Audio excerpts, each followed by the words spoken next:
daal di koy jaaree si li nga xam ne que moo di Bachir bi nga xam ni Bachir Diawara le porte-parole. Alors cette décision de PDS Abdoulaye Wade Karim entre autres daal di participer si li nga xam ne que moo di dialogue bi ñu gis aussi peut-être PDS nu mu doon opposé dëggantaan si jamono Macky Sall defu ko est-ce que tamit jàppoon ni PDS dafay daal di poursuivre logique am parce que suñuy xool si élection présidentielle yi dañoo ànd ak li nga xam ne que moo di waa Pastef pour ñu voter leen concrètement. PDS lan la opposé woon ci Macky Sall ci lan la opposé woon ci Macky Sall dama bëgg nga waxuma ko. mais cette opposition moo taxoon ñu ne.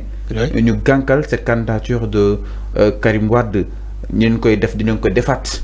parce que Karim waroon doon candidat en 2017. nul n'était peut-être créé bi nga xam ni itam ñëw na ak i miram amaana ni ki nga xam ne que moo di Macky dafa doon chercher pour fuir tout adversaire bokk na si Khalifa Sall bokk na si Karim Wade entre autres donc peut-être à 2 ans ba fi Macky ba fi Wade demee ñu bëri ñi ngi réclamer waat le retour de son fils di ki nga xam ne que moo di Karim su demoon 2017 peut-être dina am dara su ndimbalu papam di ki nga xam ne que moo di Wade donc PDS nu mu doon opposé temps wu ki nga xam ne que moo di Macky ñoom Mame Diarra Fam à peut-être l'Assemblée nationale on se rappelle on se rappelle aussi suñu maman bi nekk Golf entre autres mais enfin tey dañoo gis benn silence Mame Diarra Fam opposé tout peut-être quitté na entre autres foofu amatul ay kàngam yoo xam ni tam ñi ngi fa donc tey suñu participé si dialogue bi est-ce que jàppoon doo nekk di suivre exactement c'est logique que ni ñoo àndoon Pastef en 2024 c'est élection présidentielle yi. Fallou, le PDS ne s'est jamais opposé à Macky Sall. Le PDS a toujours resté neutre. dama la koy wax ñun dañoo xam politique dañ koy suivre. Neutre c'est élection enfin. Le PDS a toujours été neutre. mais pas si actualité politique. Neutre. PDS musul opposé Macky Sall. xam nga fan la ñu opposé Macky Sall.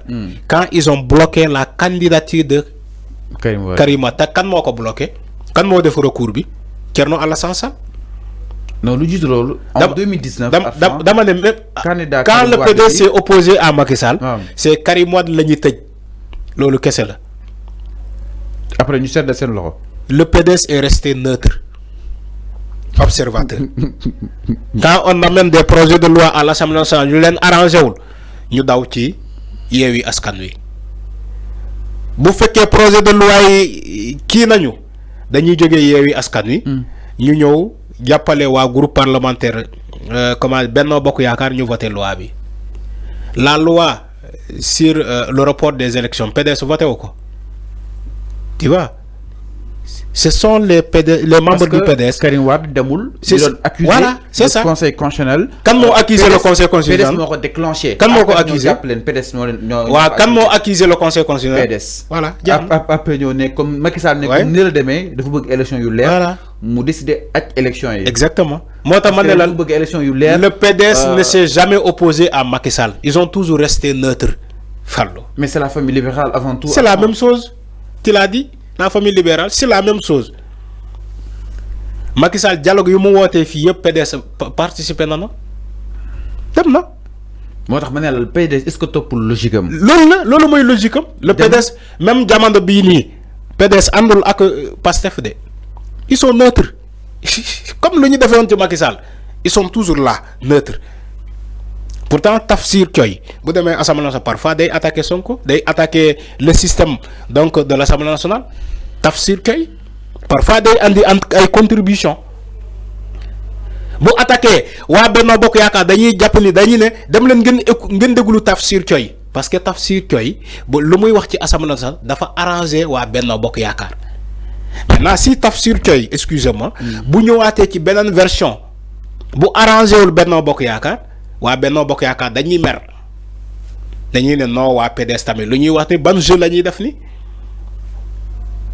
moo tax ma ne PDS farul ak kenn ku yaakaar ni PDS yow la faral tu te trompes.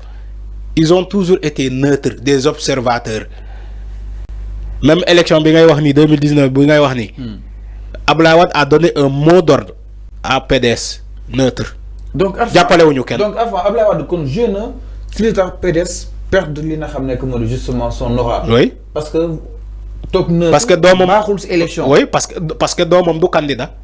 mais moo leen tànn keneen. il a sacrifié tout le PDS. moo tax PDS muy subir ni le mal là. benn faiseur de roi. si c'est pas Karim c'est personne. loolu baaxul ci parti.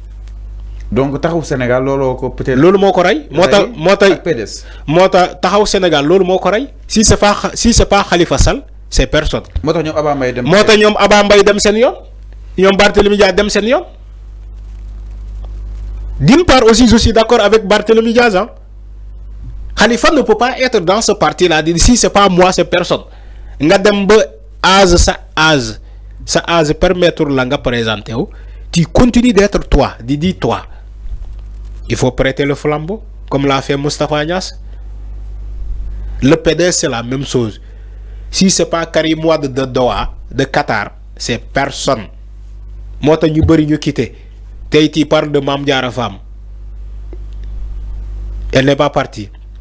Aïda Sow Diawara, je sais que Aïda Sow Diawara ngay wax.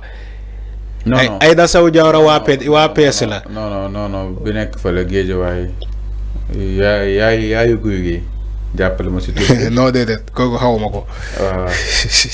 après dinaa ñëw donc loolu moo am bul ne PDS dafa am droit participer au dialogue. comme tous les partis. sëgëm ñu bokk Benno Bokk Yaakaar ñeneen ñoo xam ne dañoo créer seen mouvement ñu ne dañuy dem dialogue Abdoulaye Diouf Sarr nee na day dem dialogue yi.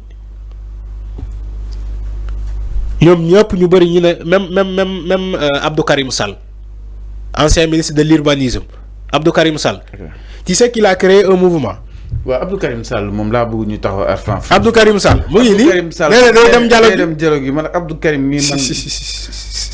nee na borom orixi. maa ngi dégg ko ak.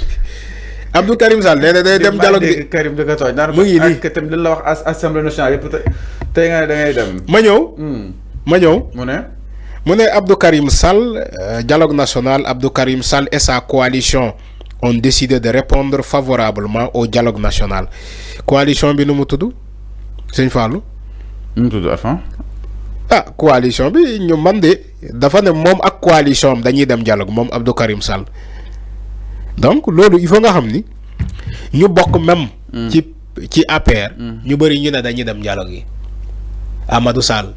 maintenant moo tax dialogue bi est-ce que du risqué indi benn discorde au sein de l'opposition. ñu demul dialogue ñoom ñooy perte yàgg naa ko fi wax ñu demul dialogue ñoom ñooy perte. des fois nga topp ambiance que ni du ma dem. waaw du ma dem dem si suuf. waaw noonu la de noonu lay demee c'est la dernière minute. noonu lay demee noonu lay demee loolu lay demee da ngay dem ci micro yi nga yuuxu du ma dem au dernier minute nga dem. dialogue bi kañ lay commencer du suba. yàlla baax na.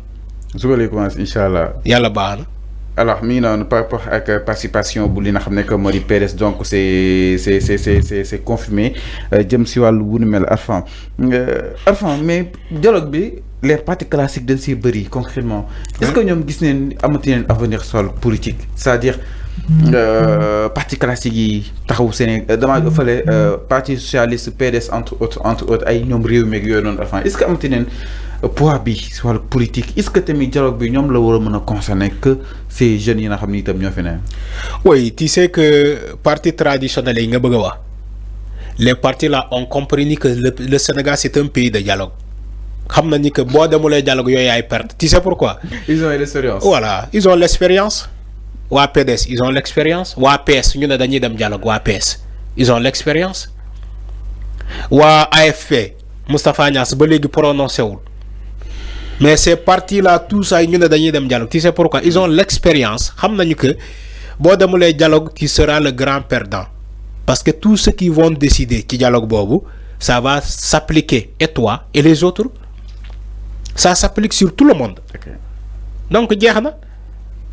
alors enfin loolu kese la mi ngi noonu par rapport ak li nga xam ne que moo di dialogue beek ak tolluwaay bi exactement alors dañ koy daal di jeexalee si dialogue bi ba tey